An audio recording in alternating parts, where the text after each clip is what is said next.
오늘은 제가 이제 평등법, 차별금지법이라고 하는 법이 어떤 내용을 담고 있고 또 어떤 쟁점들이 있는지에 대해서 한 1시간 정도 소개를 드리고 나머지는 이제 질의응답으로 진행하려고 합니다. 사실 뭐 평등법, 차별금지법은요, 복잡하다면 무지 복잡한 법이고 간단하다면 또 굉장히 간단한 법이기도 합니다. 그래서 이게 사실 제가 이걸 가지고 대학에서 수업도 하고 있는데 이 내용 가지고 한 학기 내내 할 수도 있는 정도의 엄청난 분량이기도 하고요. 또 유럽연합에서 나온 뭐 핸드북 같은 거 보면은 이 평등법 해설을 써만 뭐 300페이지, 400페이지 이럴 정도로 굉장히 뭐 방대한 내용이기도 하고 또 간단하게 하면 뭐 5분은 좀 그런가요? 예. 한 30분 내에도 또 설명할 수도 있는 그런 내용이기도 합니다. 오늘은 1시간 분량에 맞춰서 전체적인 내용에 대해서 좀 말씀드리는 것으로 대신할까 합니다. 먼저 이제 차별금지법 제정의 역사를 좀 보면요. 사실 이제 이게 2000, 이제 더 이전으로 가면 2000년에 국가인권위원회라는 사실 정말 우리 한국 사회에서 너무나 중요한 조직, 국가 기구가 만들어지게 되죠. 근데 이제 국가인권위원회는 초기에는 약간 전통적인 인권 이슈를 다뤘습니다. 오늘 여기 참석해 주신 여러 종교단체 관련하신 분들도 다 그런 일에 조금씩 관여하셨을 것 같은데요.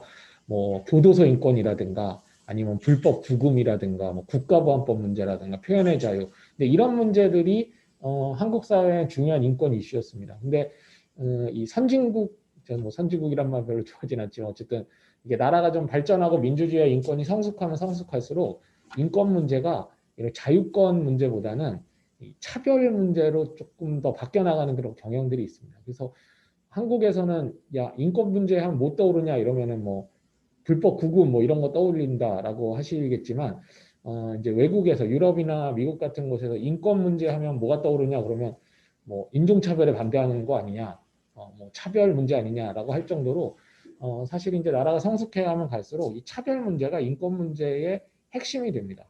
근데 이제 안타깝게도 한국에는 차별에 관련한 뭐 일종의 기본법이나 차별에 관련된 법제들이 굉장히 좀 부실한 그런 상태였고요. 그래서 이제 국가인권위원회가 출범한 이후에 이 차별에 관한 법이 필요하다라고 해서 이제 한 2000년대 초반부터 여론이 좀 형성되기 시작합니다. 그래서 그런 것들이 좀 반영이 돼서 2003년에 노무현 대통령이 대선 공약으로 차별금지법 제정을 약속하고요.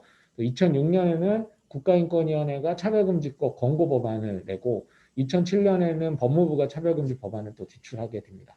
또 2008년에는 이 정동영 대선 후보가 또 공약으로 제출하기도 했고 또 국회 쪽을 보면 2008년부터 2013년까지 6차례에 걸쳐서 차별금지 법안이 발의된 적이 있습니다. 그리고 2012년에는 문재인 대통령 대선 후보가 또 공약으로 제출하기도 했고요.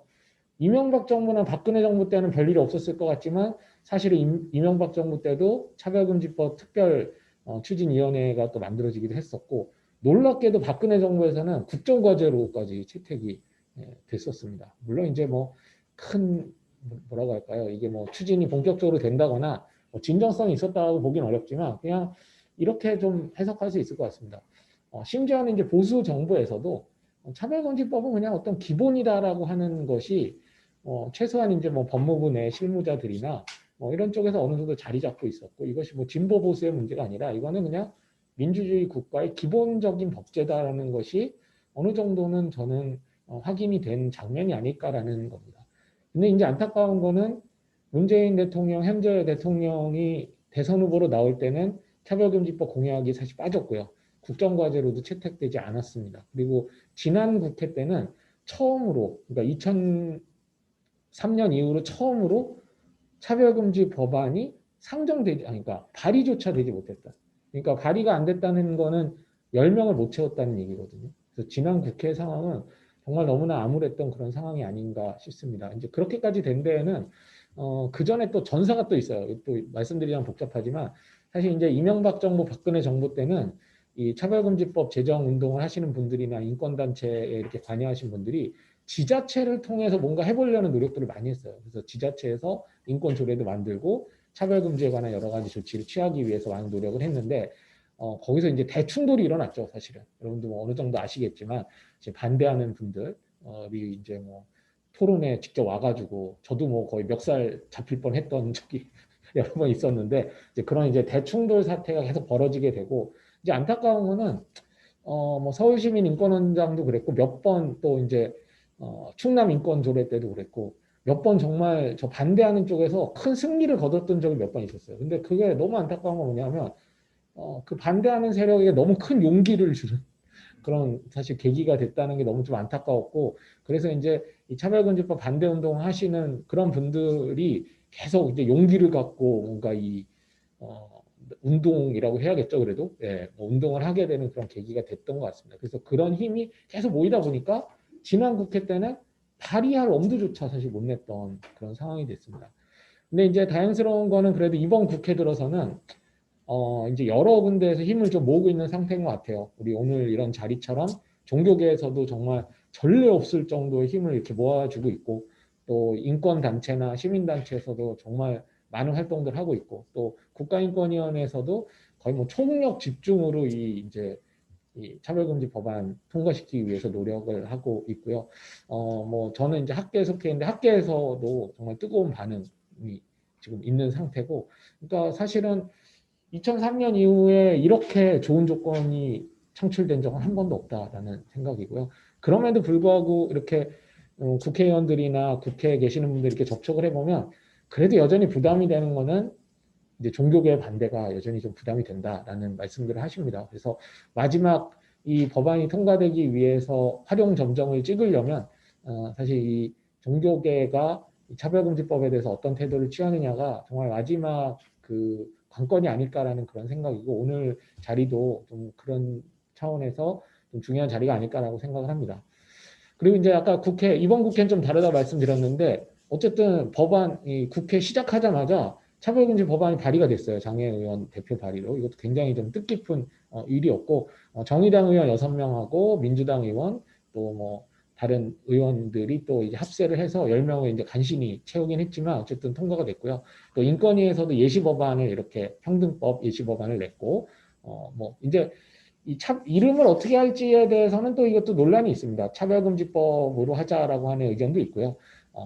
저는 개인적으로 이제 평등기본법 또는 뭐 평등법 같은 이름이 더 좋고 그런 식으로 하자라고 했고 그렇게 이제 예전부터 좀 제안했었고 그래서 인권위가 평등법안 이렇게 들고 나왔는데 사실은 저작권은 저한테 있다라는 거는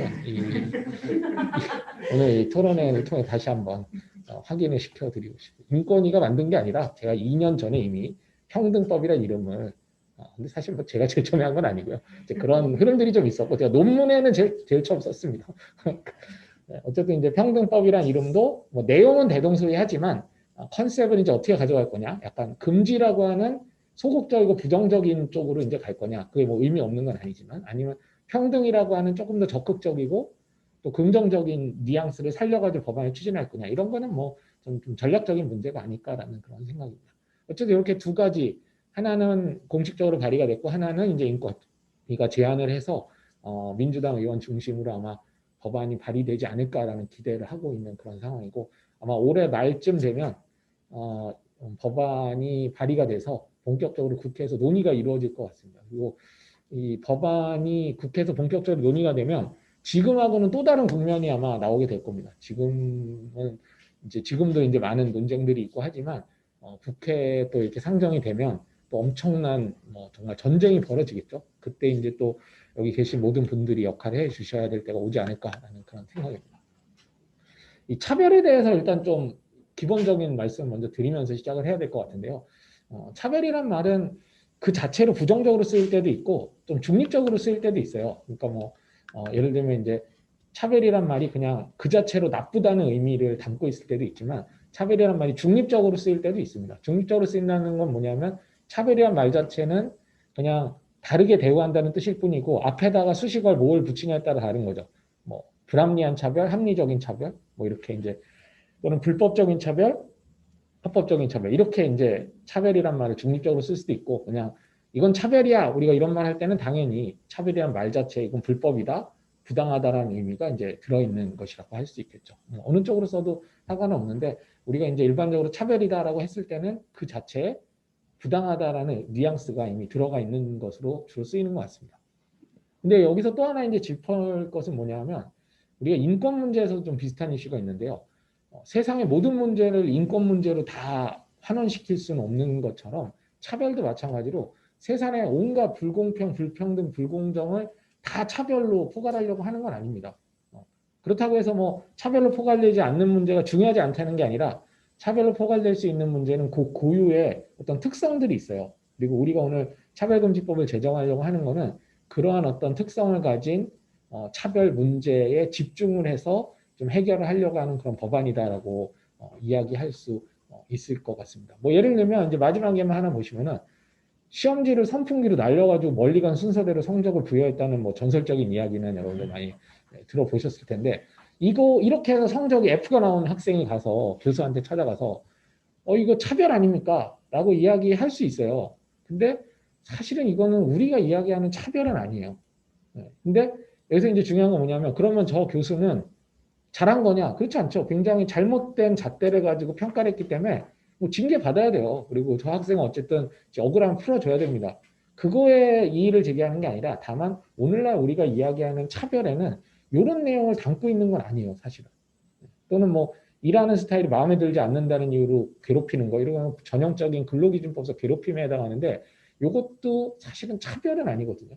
차별은 아니고 그냥 부당한 어떤 업무 지시에 해당하고 근로기준법상 괴롭힘 금지에 해당하는 그런 내용들입니다. 그렇게 하면 그럼 차별이라는 건 뭐냐?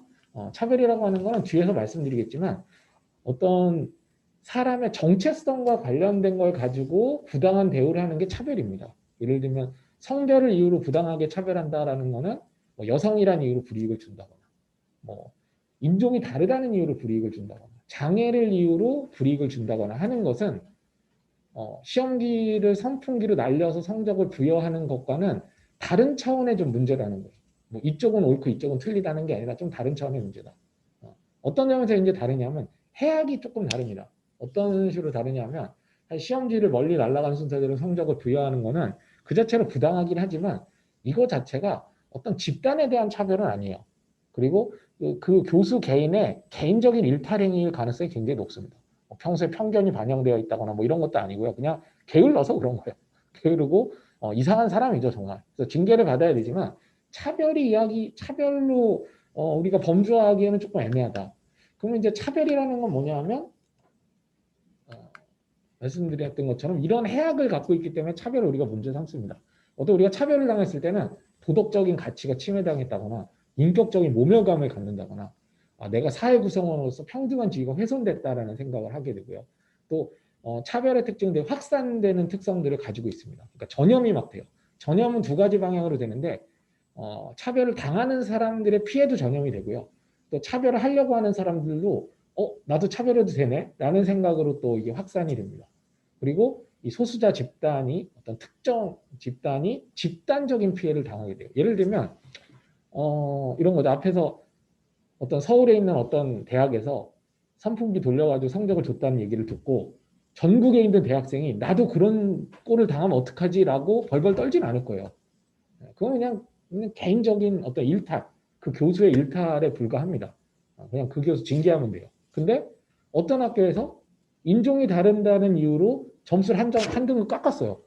A를 줘야 될 거 B를 준 거예요. 인종을 다르다는 이유로. 그렇게 됐을 때는 그 속하는 집단, 그러니까 예를 들면 그 집단이 뭐 흑인이다라고 이야기하면 그 흑인에게 나는 흑인에 대한 어떤 편견을 가지고 있기 때문에 점수를 깎았다라고 한다면은 그거는 대한민국에 살고 있는 서울뿐만 아니라 저기 뭐 강릉, 부산, 뭐 대전, 광주 할 거 없이 전국에 살고 있는 그 흑인 집단 전체가 다들 긴장하게 돼요.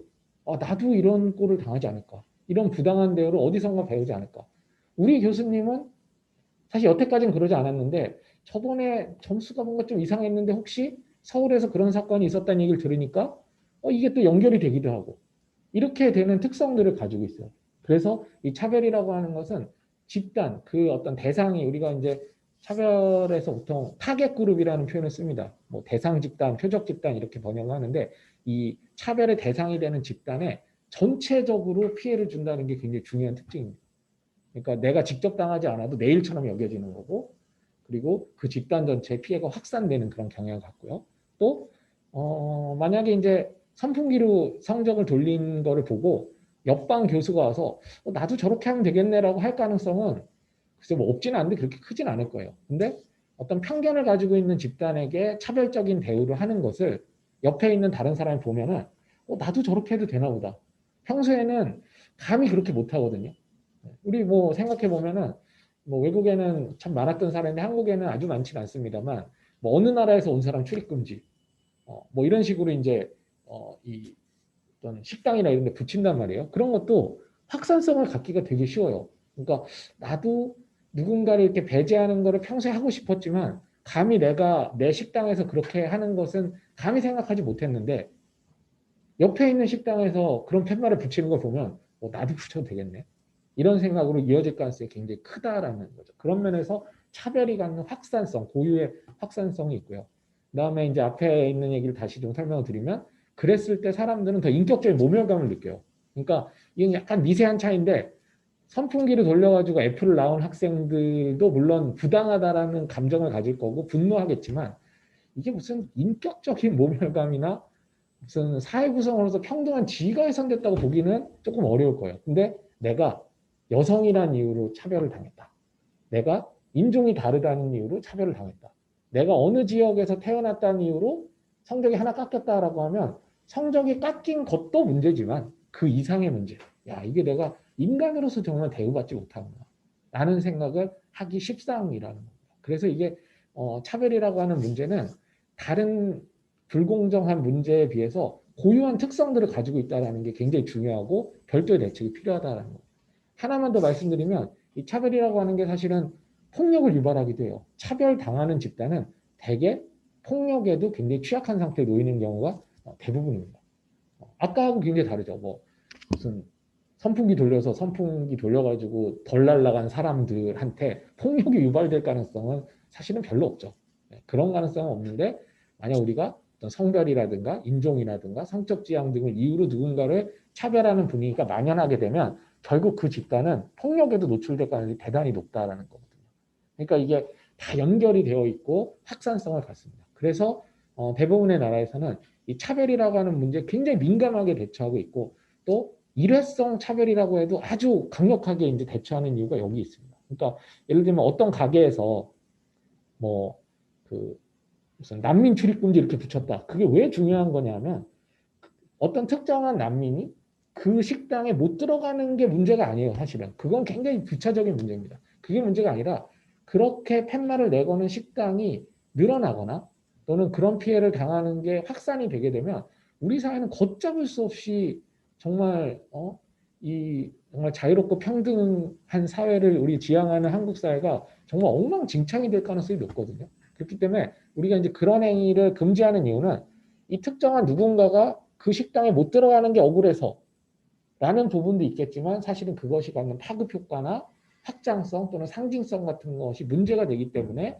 그러한 행위를 막는 거다라고 이해해 주시면 되게 좋을 것 같습니다. 근데 아까 비교했듯이 선풍기를 뭐 날려가지고 성적이 안 나온 것을 우리가 규제하는 이유는 그거는 그 부당한 학생을 그냥 구제하기 위해서요.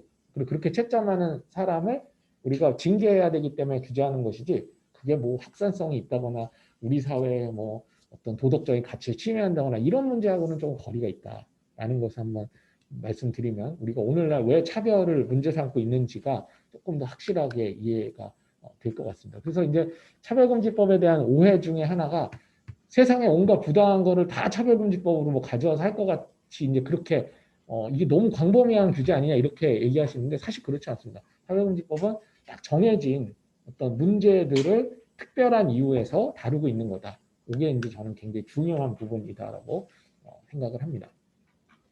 그 다음에 또 보시면요, 예, 이런 부분들은 그냥 좀 넘어가도록 하겠습니다. 그 다음에 이제 혐오하고 차별하고 관계를 좀 말씀드리면 이제 요즘 혐오 차별 이렇게 같이 얘기하는데 뭐 쉽게 얘기하면 혐오는 어떤 감정이나 태도, 어떤 특정한 소수자 개인이나 집단에 대한 부정적인 관념이나 감정, 태도 이런 걸 뜻하는 것이고 이걸 말로 표현하면 혐오 표현이 되는 거고요. 또 차별이라고 하면 실제로 불이익을 주는 거예요. 우리 학교에서 교육 기회를 안 주거나 또 회사에서 고용 기회를 안 주거나 이런 것들이 이제 차별이 되는 거고요. 또 그러한 감정에 기반해서 폭력을 행사하게 되면 증오 범죄가 된다. 이렇게 이제 보시면 될 것 같고 그래서 이건 다 연결이 되어 있고 원인은 동일한데 나타나는 형태만 다른 거죠. 혐오에 기반해서 말로 하면 혐오 표현, 그다음에 실제 불이익을 주는 차별, 폭력을 행사하면 증오범죄 이렇게 이제 세트가 되어 있다라는 말씀이고 차별금지법이 다루는 건 차별행위입니다. 왜냐하면 이 법적으로 보면은 차별을 금지하는 것이 제일 논란의 여지가 없어요.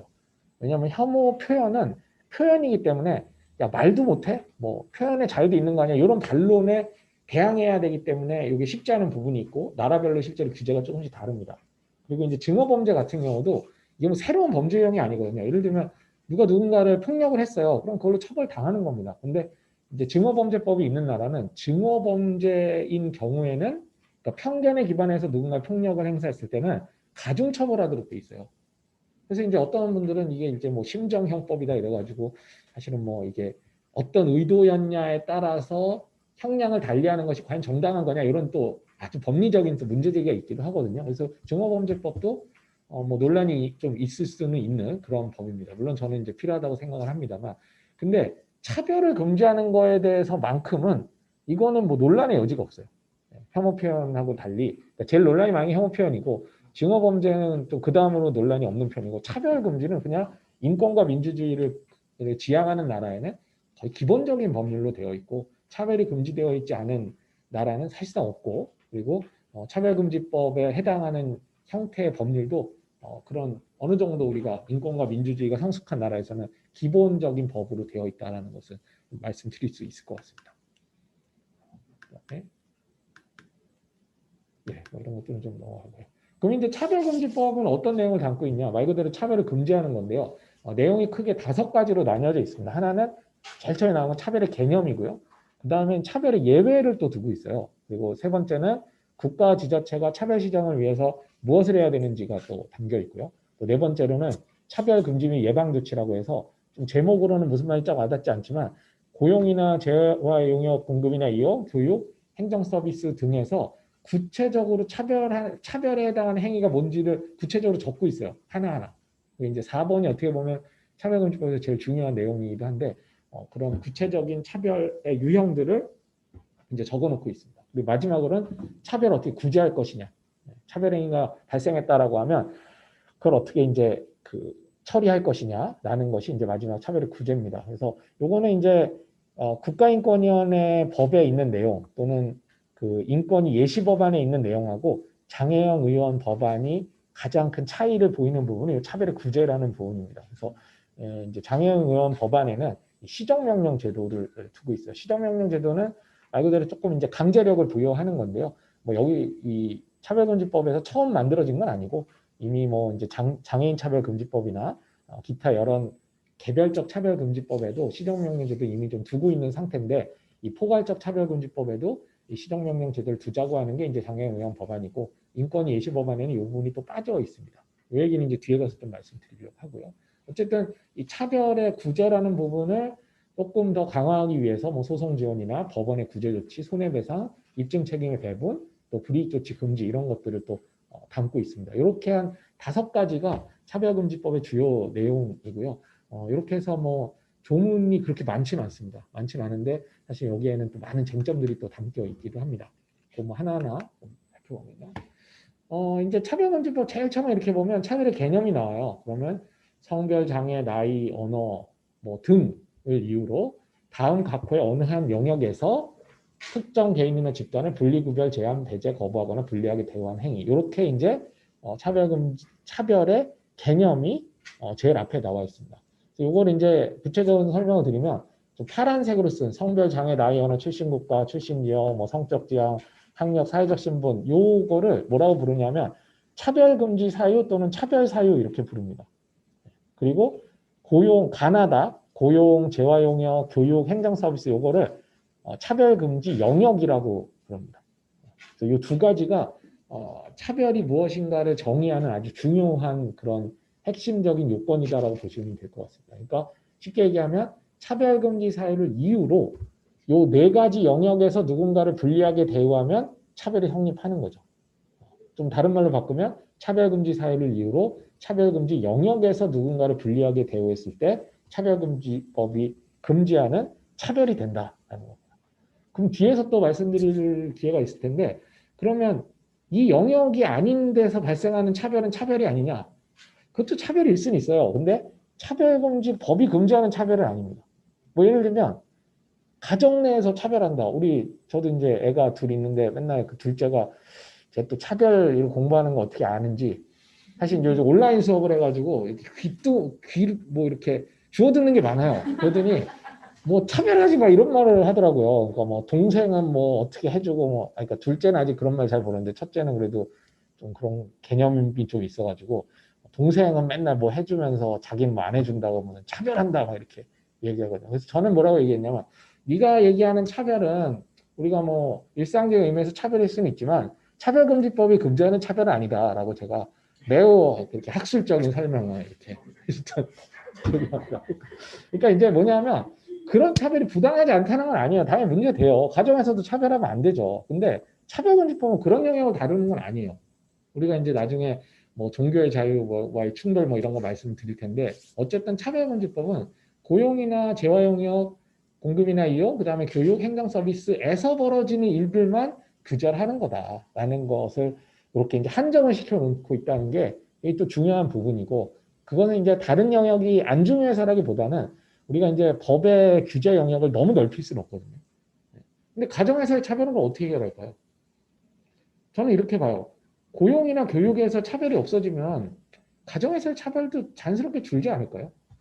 네. 그건 굳이 법이 하지 않아도 우리가 이제 개별적인 실천이나 또 사회 분위기가 그렇게 가면 가정에서의 차별 문제도 자연스럽게 해소될 겁니다. 그거는 굳이 법이 규제하지 않고 그냥 좀 이렇게 여지를 두고 남겨놓는 거예요. 그런 부분에서. 그렇게 좀 이해하시면 될 것 같고요.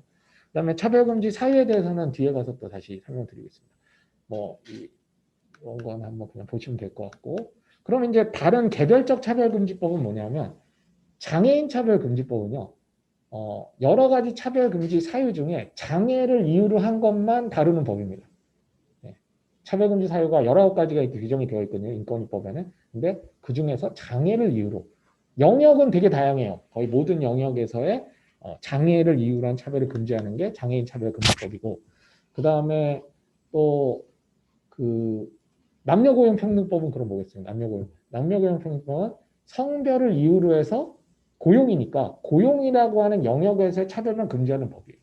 이렇게 이제 개별적 금지법은 사유와 영역이 여러 개가 있잖아요. 영역은 4개가 있고 뭐 차별금지 사유는 10몇 개가 있잖아요. 그걸 이제 매칭을 시켜가지고 좀 중요한 영역들을 이제 규제하고 있는 법. 그럼 남녀고용평등법은 성별을 이유로 해서 고용 영역에서의 차별을 금지하는 법이다. 이렇게 이제 이해해 주시면 될 것 같습니다. 근데 포괄적 차별금지법은 이제 모든 영역에서의 모든 차별금지 사유를 이제 금지하는 법이다. 이렇게 이제 보시면 그래서 이제 포괄적이라는 이름을 붙이는 거죠. 그다음에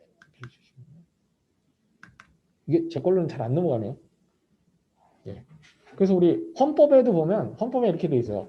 성별, 종교 또는 사회적 신분에 의하여 정치, 경제, 사회, 문화생활의 모든 영역에서 차별받지 않는다. 그러니까 헌법에서는 차별금지 사유가 그럼 몇 개입니까? 3개죠. 3개고 영역은 굉장히 포괄적으로 다 나열해 놨어요. 헌법이니까 좀 일반적인 이야기. 뭐 헌법에 따르면 그러니까 가정에서의 차별도 안 되는 거겠죠. 안 되는 것이 헌법 정신이긴 하지만 이제 우리가 법률을 만들 때는 좀 구체적으로 금지되는 영역을 정하다 보니까 더 이거보다 축소를 시켜놓을 수 있을 겁니다. 그 다음에 또 넘겨보시면은 이게 지금 안 넘어가네요. 제 걸로 넘어갔네요. 예. 그 다음에 차별금지법 현재로서 이제 국가인권위원회법의 차별금지 내용이 이제 규정이 되어 있는데 여기 보면은 성별, 종교, 장애, 나이 등 19가지 차별금지 사유가 나열이 되어 있습니다. 그리고 영역은 4가지 영역이 이렇게 국가인권위원회법에는 규정이 되어 있고요. 그 다음에 나중에 말씀드리겠지만 지금 나와 있는 차별금지법이나 평등법안에도 비슷한 내용들이 담겨 있습니다.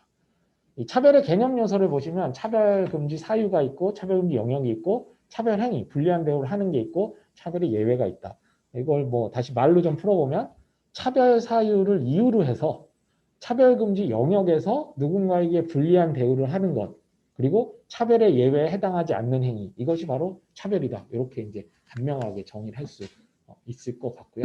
그리고 사유와 영역을 이제 제가 이렇게 매칭을 해서 만든다고 말씀드렸는데 장애인 차별금지법은 장애라는 이유로 고용교육 서비스, 공공서비스에서 차별 금지한다. 연령차별금지법은 연령이란 사유를 가지고 고용에서의 차별을 금지한다. 이렇게 이제 세트가 되어 있는 것이고요. 포괄적 차별금지법은 19가지 20여 개의 차별금지 사유를 이유로 해서 어떤 4가지 차별금지 영역에서의 차별을 금지한다는 점에서 이런 개별적 차별금지법을 전부 포괄하는 포괄적 차별금지법이다. 이렇게 이해해 두시면 될 것 같습니다. 차별금지 사유는 말 그대로 차별이 될 수 있는 이유를 뜻하는 것이고요. 이제 뭐 성별, 종교, 장애, 나이 이런 것들을 이제 뜻하는 것이고, 지금 장혜영 의원 법안에 보면은 여기에다가 기존의 인권위법에 있는 차별금지 사유에 성별 정체성이나 고용 형태, 건강 상태, 언어, 국적 등이 추가가 되어 있고요.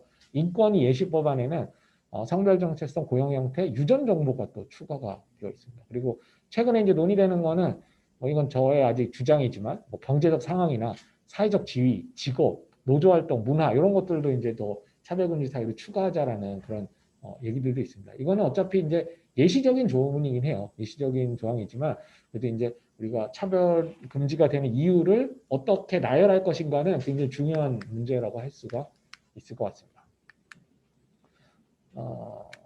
그다음에 차별금지 영역은 그럼 뭐냐면 영역은 보통 이제 고용, 재활용역 시설의 공급이나 이용, 그다음에 교육훈련이나 교육훈련, 그다음에 행정서비스. 뭐 간단하게 얘기할 때는 고용, 재활용역의 공급 이용, 그다음에 교육, 행정서비스 이렇게 4가지 영역에서의 차별을 금지하는 것이 차별금지법의 핵심적인 내용이다라고 보시면 될 것 같습니다.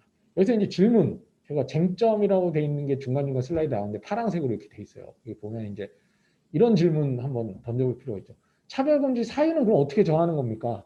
뭐 일각에서는 성적 지향은 빼야 된다 뭐 이런 얘기도 있고 막 이런 얘기도 하잖아요. 근데 이건 어떻게 정하는 거냐면 일단은 차별금지 사유는 예시적 규정이기 때문에 뭐 여기서 나열하지 않는다고 해서 차별이 허용되는 건 아닙니다. 하지만 가능하면 자세하게 나열하는 게 저는 더 좋다라고 생각을 합니다.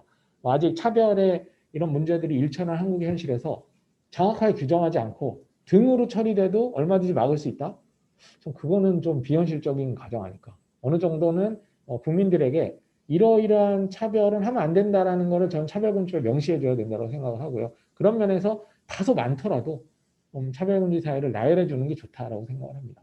그리고 이제 해외 사례들을 보면 약간 보편적인 게 있고 나라별 특성이 반영된 것들이 있어요. 당연히 그럴 수 있겠죠. 근데 성, 인종, 민족, 종교, 신념, 장애, 연령, 성적 지향 같은 정도까지는 거의 대부분의 나라에 있는 보편적인 사유라고 할 수 있을 거고 또 나라별 특성에 따라서 우리는 언어 문제가 되게 중요하다. 다민족 국가에서는 언어가 차별금지 사유로 있는 경우가 되게 많아요. 한국 같은 경우는 어떨까요? 만약 우리가 20년 전에 차별금지법 만든다면은 언어 꼭 넣어야 돼 이런 생각 했을 텐데 요즘은 조금 다를 수 있죠. 우리도 이제 다문화 사회가 됐고 언어도 넣어야 되지 않을까라는 문제의식이 좀 생길 수 있을 것 같고요. 그다음에 전과는 이제 일부 나라에 있는데 한국에는 이미 있거든요. 인권위법에. 근데 이거는 전과자에 대한 이런 부당한 대우가 한국처럼 심한 나라도 흔치 않아요. 그래서 이제 약간 한국적인 특수성이 반영돼서 전과를 차별금지 사유로 넣었던 것 같고요. 고용 형태 같은 경우는 요즘 뭐 정규직, 비정규직 문제 때문에 문제가 많이 되니까 하나 넣을 필요가 있고 유전 정보는 이건 진짜 최신이죠. 예전에는 유전 정보로 차별을 해 이건 조금 상상하기 어려운 거였는데 요즘이라면 문제가 될 수 있는 거고 경제적 상황 같은 경우도 요즘 뭐 여러 가지 빈부격차로 인한 차별 이런 것들도 한번 우리가 반영할 필요가 있지 않을까. 뭐 그런 식으로 이제 정하는 겁니다. 보편적 차별금지 사유를 기본적인 세팅으로 둔 상태에서 특별히 문제가 되는 것들을 추가하는 형태로 이제 차별금지 사유를 두는 것이 일반적이다라고 할 수 있겠고요. 그다음에 이제 이런 문제들이 있더라고요. 이게 너무 많아가지고 혼란스럽지 않냐.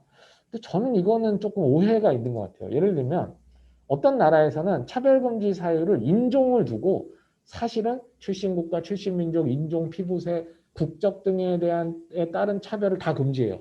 그러니까 그것의 대표 선수로 인종만 하나 딱 두는 거예요.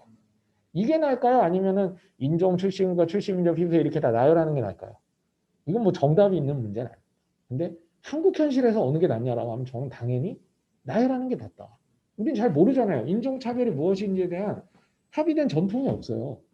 그럼 법에서 어느 정도 이런 부분들을 분명하게 해주는 게 낫지. 뭐 외국에서 이제 일부 국가에서는 인종 하나만 두는 이유는 그냥 사람들의 수준이 그런 거죠. 인종차별이 금지되어 있다고 하면 당연히 거기에 부과되는 출신 국가나 출신 민족이나 피부색에 따른 차별은 당연히 안 되는 거야. 이런 것들이 어떤 사회적인 합의로서 좀 기반이 되어 있는데 우리는 이제 그렇지 않단 말이에요. 그렇기 때문에 좀 자세하게 다 나열하는 게 문제를 복잡하게 만들고 혼란스럽게 만드는 게 아니라 오히려 더 명쾌하게 만드는 거다라고 생각을 합니다. 또 성별에 따른 차별도 마찬가지로 어떤 나라는 성별 하나만 둬요. 근데 어떤 나라는 혼인 여부, 임신, 출산, 가족 형태, 용모 이런 걸 다 둡니다. 어느 게 더 맞을까요? 이것도 마찬가지로 정답은 없지만 지금 우리 상황에서는 한번 보세요. 용모에 따른 차별은 성차별하고 관련이 있어요. 당연히. 대부분 용모 차별은 성차별하고 연결이 되어 있는데 그거를 별도로 용모 차별을 떼서 금지하는 걸로 할 거냐 아니면 성별에 따른 차별이라고 둬서 해석에 맡길 거냐. 하나 아직까지는 해석에 맡기는 것보다는 좀 자세하게 나열하는 게 또 국민 계도적인 효과, 또 교육적인 효과를 노린다면 그런 게 더 맞다. 그래서 일각에서 제기되는 차별금지 사유가 너무 많아서 혼란스럽지 않아요? 라는 그런 반론에 대해서는 저는 몇 개만 대표 선수만 몇 개 적으면 더 혼란스러울걸요? 이렇게 좀 답을 하고 싶고 우리의 현실이 좀 반영된 거라는 말씀을 꼭 드리고 싶습니다. 그리고 또 어떤 분들은 차별금지 사유가 너무 많다라는 지적을 하면서 한국만 너무 유난스럽게 많다. 근데 이것도 사실 틀린 말입니다. 사실 이제 1966년 사회권 규약에는 차별금지 사유가 9개밖에 없었어요. 왜냐면 그때는 그렇게밖에 몰랐어요. 근데 최근에 이제 일반 논평이라고 하는 이건 이제 유엔 사회권 규약에 대한 어떤 공식적인 해석이라고 할 수 있을 텐데 여기에 8가지 사유가 추가됐습니다. 그러니까 유럽이 공식적으로 인정하는 차별금지 사유도 17개나 돼요. 그러니까 뭐 우리가 20개 정도 규정한다고 해서 그렇게 많은 건 아니고요. 또 비교적 최근에 위반되었던 2000년 유럽연합 기본권원장에는 사유가 14개나 됩니다.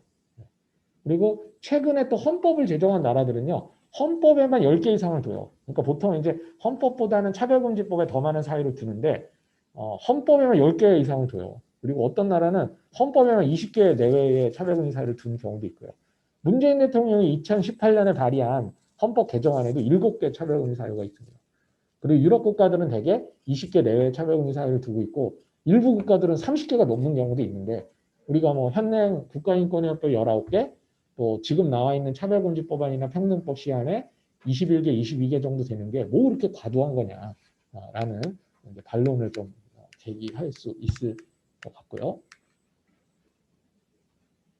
예. 그럼 차별금지 영역은 어떻게 정하냐? 이것도 되게 중요한 문제인데 영역은 아까 이제 말씀드렸듯이 이제 그 행정 서비스하고 또 고용 교육, 그다음에 재화 용역의 공급이나 이용 이렇게 이제 4가지로 말씀드렸는데 행정 서비스는 너무 당연한 거죠. 국가가 공공 서비스 제공하는데 차별하면 안 되죠. 그러니까 이 영역은 너무너무 당연한 거예요. 너무 당연한 거고 그건 뭐 이론의 여지가 없을 겁니다. 근데 문제가 되는 거는 고용 같은 영역은 사적 영역인가요? 공적 영역인가요? 네, 어떤 분들은 이제 이것도 공적 영역이다라고 말씀하시는데 뭐 그것도 이제 타당한 말씀입니다만 엄밀하게 따지면 사적 영역인 거라고 봐야죠. 근데 저는 이제 어떻게 설명하냐면 고용이라고 하는 건 사적 영역이지만 공공성이 있는 영역이에요. 네, 그러니까 우리가 고용을 막 함부로 하게 내버려 둔다? 예를 들면 뭐 최저임금법도 없고 근로기준법도 없고 뭐 내가 내 마음대로 고용하는데 뭐가 문제냐? 이거 정당한가요? 그렇지 않습니다. 고용이라고 하는 문제는 기본적으로 사적 영역이지만 공공성을 가지고 있기 때문에 우리가 늘 공공적인 규제를 해왔어요. 그래서 뭐 예를 들면 근로시간을 뭐 일주일에 100시간씩 두고 노동을 시키는 그런 어떤 사용자가 있다라고 하면 당연히 근로기준법에 제재를 받죠. 왜냐하면 이거는 고용이라는 문제는 너무너무 중요한 문제이기 때문에 사장님한테 모든 걸 맡겨둘 수가 없고 공적인 개입이 필요한 영역이라고 보는 겁니다. 그 다음에 재화 용역의 공급이나 이용 같은 경우는 예를 들면 뭐 장사를 한다거나 뭐 레스토랑 운영을 한다거나 카페 운영을 한다거나 하는 것이 이제 다 재화 용역의 공급이거든요. 이제 그런 거 할 때도 일종의 이거는 불특정 다수를 향해서 뭔가 이제 영업을 하는 것이기 때문에 이것도 역시 공공성이 있는 영역이라고 이제 우리가 해석이 되는 거고 교육은 뭐 너무 잘 아시다시피 공공성이 있는 영역입니다. 만약 이러한 영역에서 차별이 허용된다면요. 정말 끔찍한 일이 벌어지게 됩니다. 예를 들면 여러분들이 이제 차별하면 되게 공적 영역에서의 문제 아니냐, 뭐 행정 서비스만 금지하면 되는 거냐 이렇게 생각하시는데 미국에서 흑인 차별하면은 여러분 뭐가 떠오르세요? 미국의 흑인 차별 사례.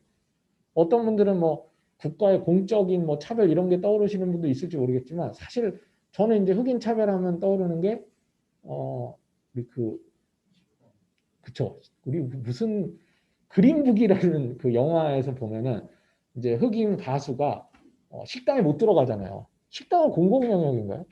아니죠. 식당은 그냥 자기 장사하는 사적 영역이잖아요. 근데 우리가 분노하지 않습니까? 어떻게 흑인이라는 이유로 식당에 못 들어가냐? 이것도 우리가 왜 분노를 하냐 하면 사적 영역이지만 기본적으로 장사를 그렇게 하면 안 된다. 레스토랑 영업을 그렇게 하는 거는 미국이 지향하는 자유와 평등의 정신이 위배된다라고 생각하기 때문에 그 장사하는 레스토랑 주인의 자유를 제한하는 거예요. 예. 무슨 음식을 내놔도 좋고 어떻게 장사하는 건 네 다 마음인데 흑인 못 들어가게 하는 장사를 하면 안 돼. 이게 바로 흑인 차별에 대한 반대 운동이었거든요, 사실은. 버스 회사에서 버스를 태우는데 흑인 자리를 따로 둔다. 그렇게 하면 안 된다. 네 버스지만 거기서 그렇게 하면 안 된다. 왜냐하면 이거는 네 집에서 누군가의 집에서 내 맘대로 뭐 하는 거 그런 걸 간섭하는 거 아니에요. 근데 최소한 밖에 나와가지고 내가 버스 운영을 한다, 레스토랑 경영을 한다 이런 거 했을 때는 누군가를 차별하는 거면 안 된다라는 것이 차별금지법의 아주 중요한 내용이다라는 것을 기억을 해주셨으면 좋겠습니다. 그래서 아까 이제 던졌던 질문이지만 그럼 차별금지 영역 이외에서의 차별은 차별이 아니냐라고 했을 때는 그것도 차별입니다. 차별인데 다만 차별금지법에서 이야기하는 차별은 아니다. 그래서 예를 들면 종교의 자유 이런 거 말씀하시는데 저는 사실은 뭐 우리 오늘 나와 있는 이 네 개 교단의 종교는 사실 정말 보편성을 가지고 있는 종교고 당연히 그 이념에는 그 종교의 기본적인 이면에는 차별하면 안 된다는 정신이 있을 거라고 생각을 해요. 하지만 그렇지 않은 행위를 한다고 하더라도 그건 어떤 그 종교 내에서 벌어지는 일일 때는 어떻게 규제하기는 어려운 거죠. 규제하기는 어려운 건데 또 차별금지법의 대상은 아니고 근데 다만 그게 종교 내적인 행위가 아니라 사회에 나가서도 어떤 뭔가를 하려고 할 때는 차별이 되는 뭐 그런 문제라고 볼 수 있습니다. 그럼 종교 내에서의 차별은 문제 아닙니까? 아니, 저는 문제라고 생각을 해요. 당연히 문제인데 다만 차별금지법으로 금지함으로써 해결할 수 있는 문제는 아니다. 라고 이제 보는 거죠. 그렇게 이제 개념 규정이 그러니까 영역 규정이 좀 있다는 것을 좀 분명하게 말씀드릴 수 있을 것 같고요. 요거는 사실은 성희롱도 똑같아요. 성희롱도 예를 들면 정치인들이 막 밖에 나가가지고 막 어디 가서 무슨 뭐 떠벌리고 이러면서 성희롱했다. 그 성희롱입니까 아닙니까? 그것도 뭐 우리가 성희롱이다 이렇게 부르지만 성희롱 법에 의해서 규제되진 않아요. 왜냐하면 성희롱도 고용이나 교육 영역에서 할 때 성희롱 법에 의해서 금지되는 성희롱이 되는 거거든요. 근데 우리가 이제 말은 그렇게 할 수 있잖아요. 야, 성희롱 하지 마세요. 이렇게 말은 할 수 있지만 법으로 금지되는 성희롱은 만약 그 정치인이 자기 보좌관한테 성희롱 했다거나 아니면 당직자들한테 했을 때 금지되는 성희롱이 되는 거지 그냥 막 말로 떠벌리고 다니는 거는 법적으로 금지되는 성희롱은 아니거든요. 그렇게 구분을 하는 뭐 비난할 수 있지만 뭐 이제 그런 형태라고 보시면 될 것 같습니다. 그 다음에 이제 차별의 개념을 보면 이거는 뭐 간단히 그냥 넘어가도록 할게요. 직접 차별, 간접 차별, 뭐 복합 차별, 괴롭힘, 성희롱 이런 것들이 있는데 이 중에서 이제 딱 하나만 말씀드리자면 사실 제일 중요한 건 괴롭힘입니다. 괴롭힘은 말 그대로 이제 이 허레스먼트인데 우리 성희롱이 섹슈얼 허레스먼트잖아요. 그러니까 성을 가지고 뭔가 누군가를 괴롭혔을 때 성희롱이 성립해요. 근데 차별금지법상 괴롭힘은 어떤 거냐면 성 이외에 다른 거 가지고 괴롭혀도 괴롭힘이 되는 거예요. 인종을 이유로 괴롭혔다. 근데 우리가 성희롱이라고 할 때 누군가를 진짜 물리적으로 막 괴롭히는 것만 성희롱이라고 하지 않죠. 어떤 것도 성희롱이라고 합니까? 뭐 예를 들면 여자는 게으른 것 같아 이런 말을 부장님이 말씀하셨다. 성희롱이라고 하죠. 그러니까 성차별적 발언도 결국에 그 여성 집단을 괴롭히는 거거든요. 그런데 만약 이렇게 얘기하면 어떨까요? 나는 동성애자들이 너무 싫어. 이런 말을 그 어떤 그 부장님이 얘기했다. 또는 학교에서 선생님이 그런 말씀하셨다. 라고 한다면은 이거는 그 성소수자를 괴롭히는 거가 되겠죠. 그런 거는 바로 성적 지향에 따라서 누군가를 괴롭힌 거에 해당하는 거예요. 그러니까 실제로 괴롭힘이란 말이 약간 좀 어감상 누구 특정한 사람 이렇게 괴롭히는 것 같이 느껴지지만 사실은 괴로운 환경을 조성하는 거. 또 이제 괴롭힘에 해당하는 거고요. 그래서 우리 뭐 많은 쟁점 중에 하나가 이제 차별금지법이 제정이 되면 말도 함부로 못하는 거 아니냐. 반만 맞는 얘기입니다. 그러니까 막 예를 들면 인종차별적 발언을 우리 뭐 광화문 사거리에 가서 막 떠드는 건 차별금지법 규제 대상이 아니에요. 근데 그 말을 직장에서 했다? 또는 뭐 대학 교수가 학교에서 했다? 뭐 교사가 중고등학교에서 그런 말을 했다라고 하면은 차별금지법상 괴롭힘이 성립돼요. 차별적인 환경을 조성한 거고 그 대상 집단을 괴롭힌 결과를 낳는다고 이제 보는 것이죠. 그렇기 때문에 이 함부로 말도 못하게 되는 거냐라는 말은 모든 말을 다 규제하는 건 아닌데 그 고용이나 교육 영역에서 함부로 말하는 것만큼은 우리가 금지하는 거다. 그 다음에 또 하나 이게 왜 그러면 이게 차별이냐라고 하면 사실 여러분들이 어느 정도 알고 계신 개념이에요. 우리가 어떤 부장님이 회사에서 막 성차별적 발언을 막 해요. 그런데 거기에 대해서 직원들이 어떻게 그런 말씀하십니까? 라고 하면은 부장님이 이렇게 말씀하실 수도 있겠죠. 아, 난 말만 이렇게 하는 거야. 난 실천에 안 옮겨. 제발 내 말하는 거 내비둬. 이렇게 얘기하면은 한 발 물러서 가지고 아, 맞다. 우리 부장님이 말씀만 저렇게 하시는 거지. 행동으로 옮기시지 않으니까 우리 참고 지내자. 이렇게 얘기하나요? 아니면 부장님 그렇게 말씀하시는 것 자체가 땡땡입니다라고 얘기하나요? 부장님 그렇게 말씀하시는 것 자체가 차별입니다라고 하잖아요. 네, 우리 이미 다 알고 있는 개념이에요. 그러니까 이게 조금 다른 게 부장님이 만약에 제가 부장님을 너무 나쁘게 보나요? 좋은 부장님 계신데. 어쨌든 뭐 부장님이나 차장님이나 뭐 어쨌든 광화문에서 얘기할 때는 그걸 가지고 차별이라고 하긴 약간 좀 애매해요. 그러니까 부적절한 말이긴 하죠. 부적절한 말이지만 부장님 그렇게 말씀하면 좋지 않아요라고 얘기할 수 있지만 그걸 차별이다라고 이렇게 이퀄 표시하기는 약간 애매한데 직장에서 얘기할 때는 행동으로 옮기는 거나 말만 하는 거랑 똑같은 거예요. 말과 행동이 분리가 안 돼요. 학교도 마찬가지 아닙니까? 교수가 막 성희롱 발언을 막 해요. 하고 있는데 아니 난 말만 하는 거야. 그러면 아유 죄송합니다. 지금 말만 하는 건지 모르고 이러고 물러서지 않잖아요. 어떻게 합니까? 여기서는요. 말하는 것 자체나 행동하는 거랑 똑같은 거예요. 그런 말씀하시는 거 자체가 이미 차별하는 거예요. 이렇게 얘기하지 않습니까? 마찬가지예요. 인종차별적 발언을 한다. 학교 안에서 인종차별 발언을 하면 그거는 인종차별 하는 거예요. 그냥. 발언이 아닙니다. 그거는. 그렇기 때문에 차별금지법에서는 표현을 특별히 규제하는 게 아니라요. 고용이나 교육 현장에서 얘기되는 말은 말이 아니라 행동이나 다름없는 거예요. 차별하는 거랑 똑같다.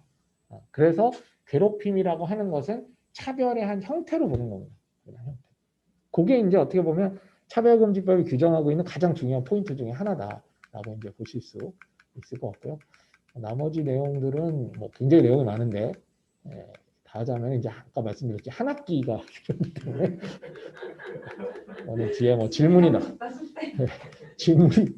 있으면은 제가 답을 드리는 것으로 이렇게 하고 뒤에 가면은 차별의 예외 여기까지는 이제 좀 말씀을 간단히 드리고 이제 정리를 해야 될 것 같습니다. 근데 예외도 있어요. 예외는 뭐냐면 두 가지가 있는데 진정 직업 자격하고 적극적 평등화 조치 이렇게 두 가지 내용이 있습니다.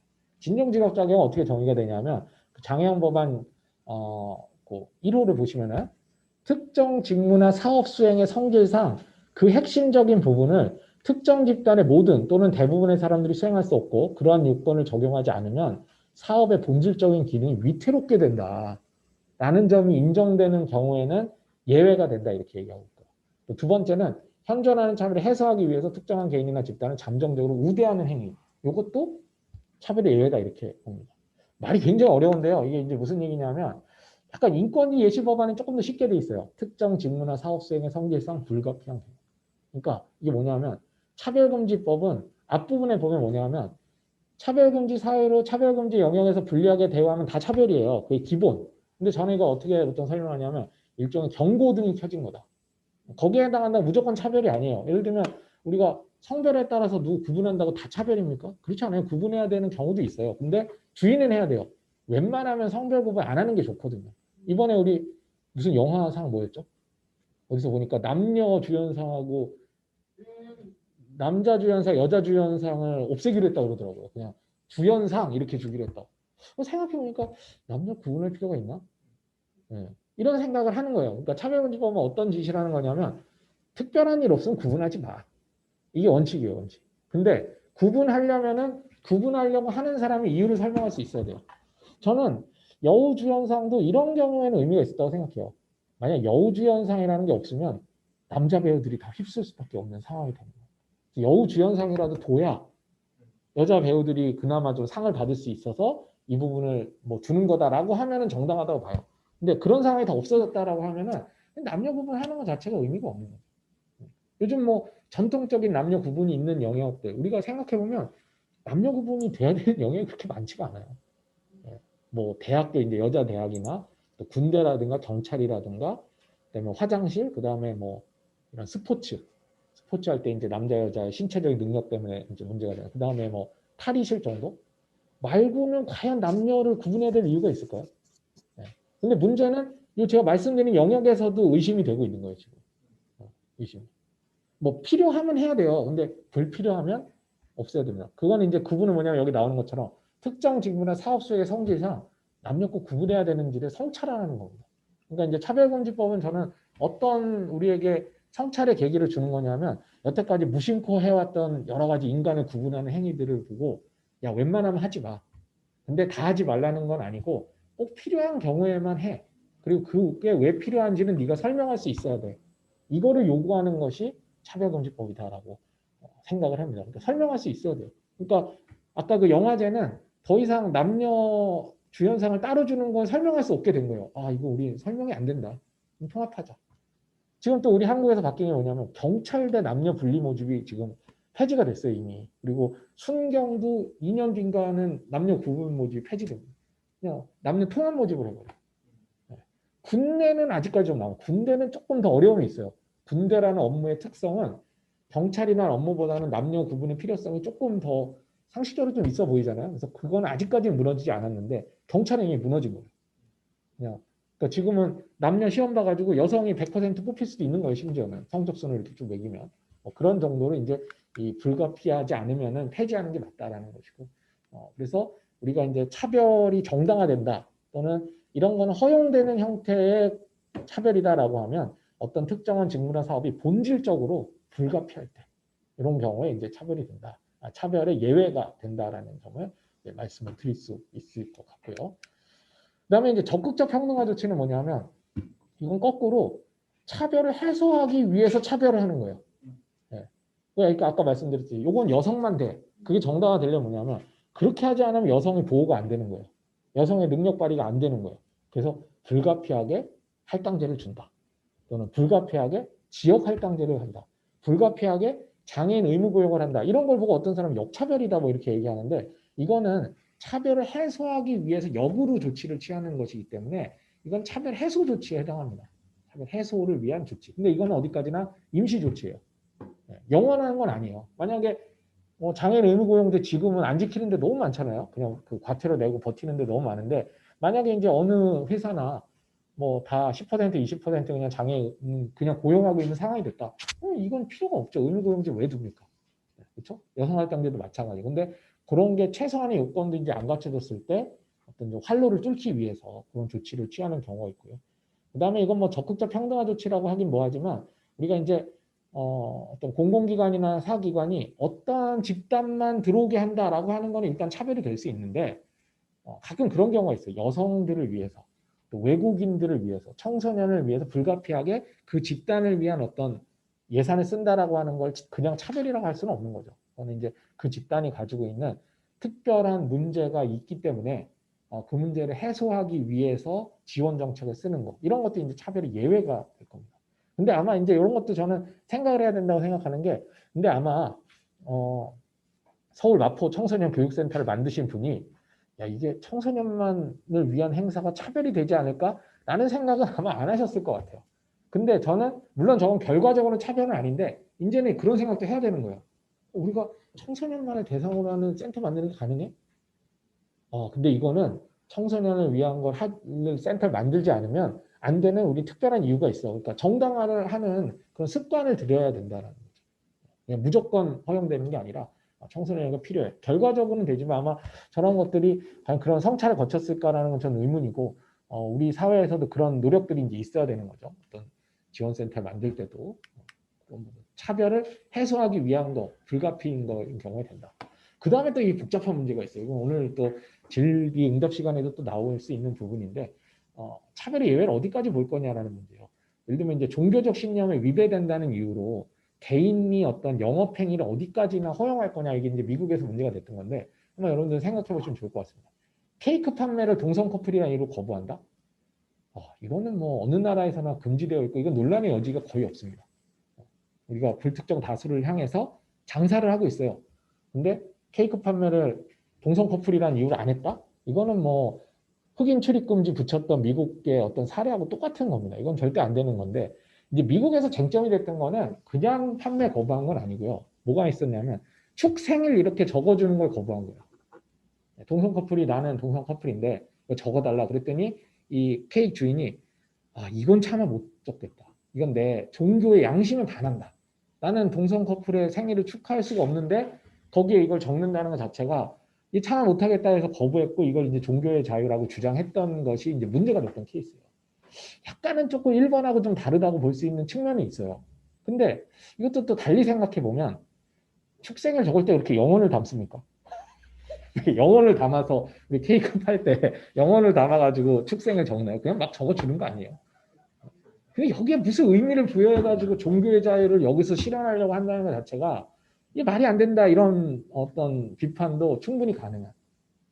그리고요 저런 행위가 허용되잖아요. 그러면 이제 어떤 일이 벌어지냐면 동성 커플은 늘 어디 가나 전화해야 돼요. 저 죄송한데 저희 동성 커플인데 축생을 적어주시는 케이크 가게인가요? 이거를 일일이 확인해야 된다라는 게 과연 정상적인 사회라고 할 수 있을까? 이게 자유와 평등이 보장되는 사회라고 볼 수 있겠냐는 거예요. 예전에 뭐랑 비슷하냐면 노키즈원의 문제도 똑같아요. 사실은 특정한 몇몇 사업장에 아이를 데리고 못 들어가는 것 자체가 문제인 건 아니에요. 근데 그런 것들이 이제 하나하나 늘어나고 그런 영업이 허용되잖아요. 그럼 무슨 죄 지은 사람처럼 음식점 예약할 때마다 물어봐야 돼요. 저기 죄송하지만 저기 우리 애가 있는데 가능한가요? 확인해야 되고 레스토랑 들어갈 때마다 다 어디 노키존 아닌가 여기? 뭐 이렇게 다 확인해 보고 막 계속 그거를 내가 무슨 죄 지은 것도 아닌데 그걸 의식하면서 계속 살아야 되는 거? 이게 과연 정상적인 사회냐? 라는 문제 제기를 하는 것이지 내가 어떤 특정한 가게 못 들어가는 게 억울해서 그 문제 제기를 하는 건 아니거든요. 그리고 실제로 노키존 문제가 얘기됐을 때 그 아이 엄마들이 가졌던 어떤 분노와 공포는 내가 환영받지 못한다라는 모욕감. 내가 아이를 키우기 때문에 무슨 죄인데 어딜 가나 눈치를 봐야 되고 야 이게 도대체 말이 되냐 이 문제 제기거든요. 마찬가지로 만약 저는 축생을 적는 행위가 거부되는 것은 뭐 이제 케이크 주인의 입장에서는 종교자로 얘기할지 모르겠지만 동성애자 입장에서 봤을 때는 내가 어딜 가도 이렇게 환영받지 못하고 내가 어떤 요구하는 서비스가 거부될 수 있다는 것이 이게 도대체 말이 되느냐라는 문제제기 충분히 가능하다라는 거죠. 그 다음에 또 좀 복잡한 게 있어요. 웨딩 플래닝 서비스 제공을 거부하는 거는 그럼 될까요? 요건 이제 제가 아까 뭐라 그랬냐면 축생일 적는 거는 약간은 좀 이렇게 영혼 없이도 적을 수 있는데 웨딩 플래닝은 좀 더 영혼이 담기지 않나요? 진짜 좀 축하하는 마음이 조금 더 있어야 되는 거 아닌가? 네, 그래서 요거는 이제 뭐 우리가 법적으로는 도급 계약의 형태다 이렇게 보는데, 그러니까 일회성의 계약이죠. 그러니까 불특정 다수를 향해서 이렇게 쭉 계약을 다회성 계약을 하는 게 아니라 한 건 한 건 계약을 하는 그런 형태들. 이랬을 때는 좀 거부할 수 있는 거 아닌가? 뭐 예를 들면 무용수가 어떤 결혼식에서 우리 결혼식 와서 무용 좀 해주세요라고 하면은 했을 때 나 동성 결혼은 가기가 어렵습니다. 이렇게 거절하는 것이 가능하냐라는 거죠. 어떻게 보면 이제 이거는 조금 더 자신의 진심이 담겨야 되는 부분이기 때문에 뭐 양심을 지킨 권리가 있다. 또 우리도 뭐 그냥 일반적인 장사에서 거절을 당했을 때는 분노하지만 뭐 우리가 어떤 그런 뭐 건축 계약을 한다거나 약간 그런 식의 계약을 할 때는 뭐 좀 그쪽에서 거부하는 것이 그렇게 어색하진 않잖아요. 그러니까 거부할 권리가 조금 더 광범위하게 인정될 수 있는 거 아니냐 이런 문제를 좀 제기할 수는 있을 것 같습니다. 근데 이것도 마찬가지로 이 차별을 당하는 입장에서는 이것도 어떻게 보면 똑같은 문제일 수도 있어요. 내가 웨딩 플래닝 서비스 전화 걸어서 늘 죄송하지만 동성 커플도 웨딩 플래닝 해줍니까? 라는 걸 일일이 확인해야 된다? 그러면 야 그런 불가피한 그런 어떤 불필요한 확인을 하지 않게 하려면 그럼 어떻게 하면 될까요? 모든 웨딩 플래너들이 광고할 때 써붙이는 거예요. 발표해가지고 동성 커플은 안 합니다.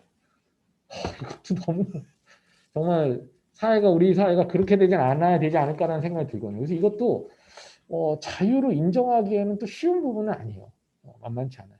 근데 이제 외국에서 논쟁이 되는 건 1번에 대한 차별은 거의 확고한데 2번과 3번이 주로 좀 논쟁이 되고 있고 또 미국에 있었던 최근의 판례에서는 사실 2번에 해당하는 행위를 이제 종교의 자유 인정을 하는 것이 이제 돼서 이제 좀 논란이 되기도 했던. 근데 이제 여러 나라에서 조금 이 케이스는 갈리고 있습니다. 이런 부분들은 차별금지법에 어디까지가 차별이다라는 게 명시되어 있는 건 아니라 예외의 어떤 약간의 일반적인 규정을 두고요. 우리가 해석을 통해서 문제를 해결해 나가는 것이라고 보시면 될 것 같습니다. 그 다음에 이제 마지막으로 여기까지만 하고 이제 정리하면 될 것 같은데, 이것도 이제 또 쟁점이 되는 것들이죠. 차별금지법상 예외를 어디까지 둘 거냐. 예를 들면 교목을 임명할 때 어떤 특정 신자인 걸 요구한다. 또 목회자나 성직자 어떤 또 무슨 그 차별금지 반대 그 포스터 보니까 뭐 성직자 청빙할 때도 차별하면 안 되는 거냐. 정말 전 너무 한심해가지고 말이 안 나더라고요. 이게 진정 직업자에 아까 말씀드렸잖아요. 예외가 있잖아요. 우리가 어떤 특정한 교회에서 성직자를 임명하는데 개신교 신자가 아니어도 된다. 이런 청빙이 가능합니까? 그 교회가 유지되려면 어쩔 수 없는 거예요. 이거는. 당연히 차별금지법이 예외고 차별금지법이 아무리 강력하게 제정이 돼도 이런 걸 예외로 인정하지 않는 차별금지법은 없습니다. 당연히. 네. 이런 것 약간 좀 디테일해요. 성직자 양성을 위한 또는 재교육을 위해서 신학전공 학생을 뽑을 때 예를 들면 우리 가톨릭 대학에서는 가톨릭 신자여야 된다라는 요건이 있거든요. 그 가톨릭 신학과 그러니까 그 신부가 되기 위한 코스죠. 거기에 들어가기 위해서는 그래야 되고 또 본당 신부님의 추천서가 필요해요. 그러면 신자여야 된다는 거거든요. 이건 차별인가요? 좀 어쩔 수 없는 거 아닐까요? 그러니까 신자 어떤 성직자를 양성하는데 기본적인 그 종교에 신자여야 되고 또 신실함이 있었어야 된다는 걸 요구하는 거 그런 사람만 뽑아가지고 신부를 양성하겠다? 이거는 뭐 그 과정의 본질적인 속성상 불가피한 거 아니냐라고 볼 수 있겠죠. 근데 저는 여기서도 약간 의문이 있는 게 그건 좋다 이거예요. 근데 대학원 신학과에서 신학전공 학생을 모집하는데 그 종교를 믿어야 될까요? 이건 이제 신학을 어떻게 이해하냐에 따라 좀 차이인 것 같아요. 신학은 종교적인 믿음이 없으면 신학을 못하는 거냐? 저는 그렇게 생각하진 않거든요. 대학에서 어떤 신학 전공 학생, 그러니까 성직자 양성 코스가 아닌 신학 전공 학생을 뽑을 때는 신앙이 없어도 얼마든지 연구로서 할 수 있는 거 아니냐. 그게 대학 아닙니까? 네. 그렇게 본다면 여기서 일부 학교에서는 그냥 일반 신학 전공 학생 모집 뽑을 때도 이제 종교 믿어야 된다 이렇게 이제 조건을 주는 경우가 있는데 그건 좀 곤란하다라고 좀 봐야 될 것 같고.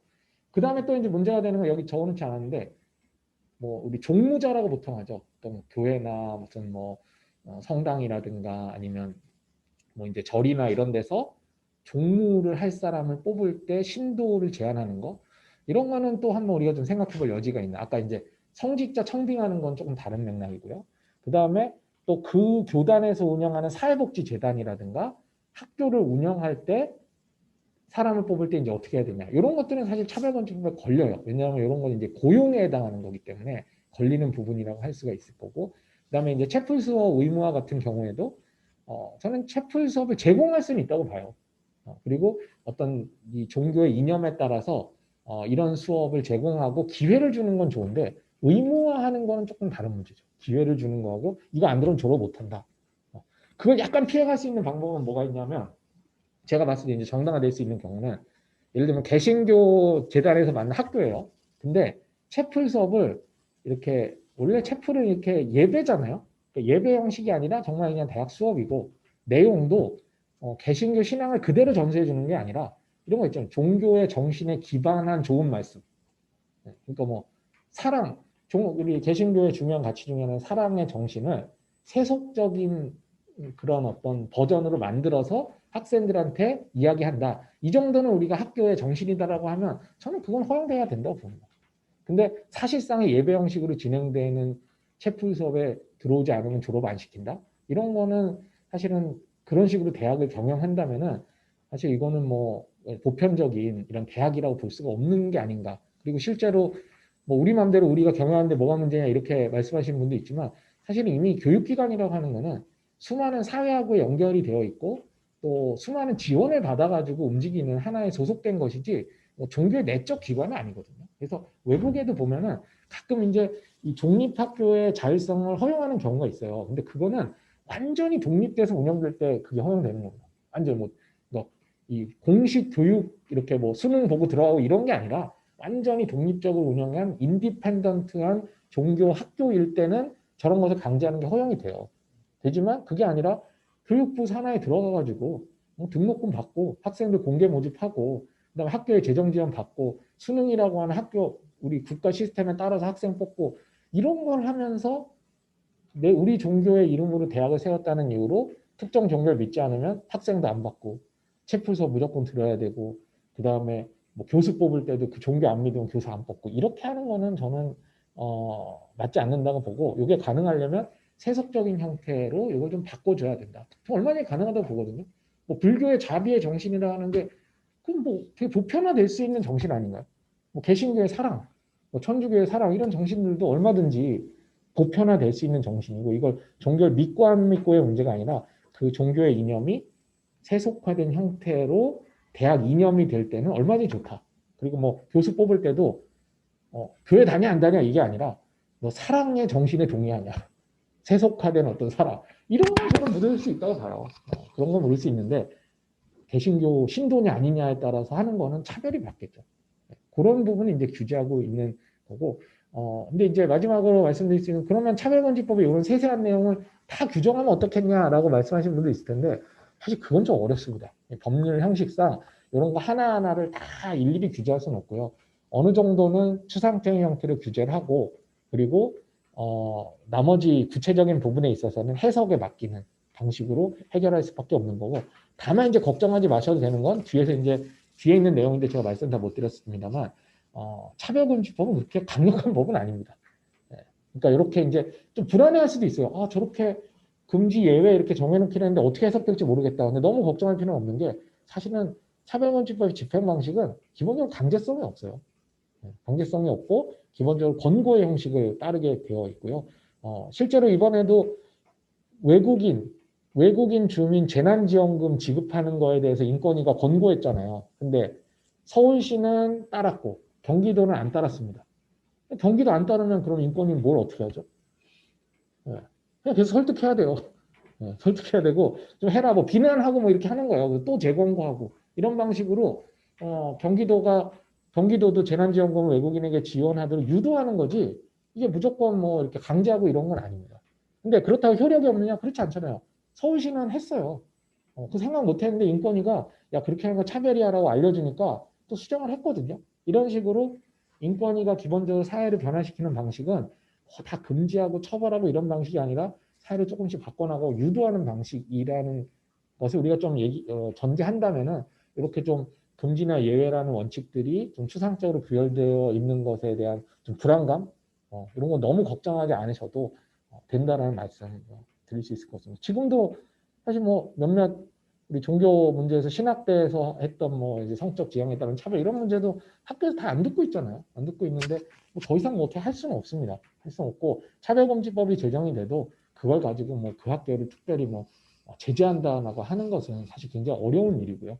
하지만 문제 환기는 시켜야 돼요. 이게 문제다. 학생들 이렇게 성소수자라는 이유로 대학에서 차별하면 안 된다라는 얘기를 누군가는 해야 되지 않겠습니까? 그거를 법이 해야 되고 또 국가인권위원회라는 국가기구가 그런 점을 확인시켜주고 사회를 그런 방향으로 바꿔가야 된다라는 것이 차별금지법이 지향하는 기본 정신이다라는 말씀 드리면서 이제 조금 시간 많이 오버됐는데 아직 준비된 강의에 한 3분의 1도 못했지만 이 정도까지 마치고 질문 듣고 또 말씀드리도록 하겠습니다.